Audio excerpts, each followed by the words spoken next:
Know who you're dealing with.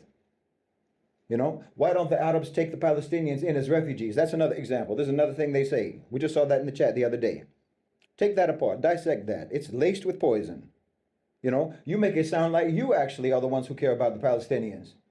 Like you're the ones, like you are concerned, and you shame the Arabs for not caring as much as you do. La hawla wa la quwwata illa billah. Look at this deviousness. You're firing and reloading. You're firing and reloading. You're mass murdering. You're genociding the Palestinians in Gaza. And then you're, you know, clicking your tongue. If only the Arabs cared enough about these poor people, then I wouldn't have to murder all of them. You know, this is what you're doing. If only the Arab countries would cooperate with us in ethnically cleansing Gaza by relocating all of the Palestinians off of their land, which is what we want anyway, then the Arabs could have prevented this genocidal killing spree that I'm going on. Too bad they're so inhumane. Imagine.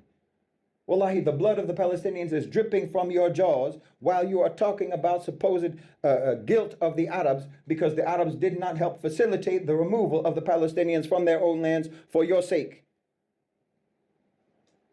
Because I guess it's just completely unrealistic, it's completely unreasonable to ever expect you to just not mass murder, to just not commit genocide. It's unreasonable to ever expect you to not behave like a pestilence upon the earth.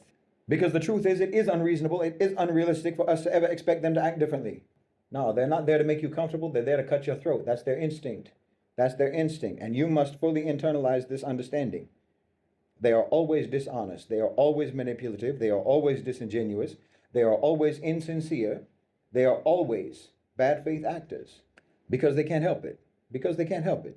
See, I think that a lot of Muslims don't seem to grasp that the difference between kufr and iman is not like the difference between ignorance and knowledge. It's not that simple. We're talking about states of being. And those states of being come with their own set of behaviors and their own set of instincts. See, the difference between a Muslim and a kafir is not like the difference between someone who can read and someone who cannot read. It's not that simple. It's not that superficial. It's not like the difference between someone who is educated and someone who is uneducated. No. A much more accurate analogy is like the difference between someone who is mentally healthy and someone who is mentally ill. I'm completely serious. Know who you're dealing with and know what their condition is and how that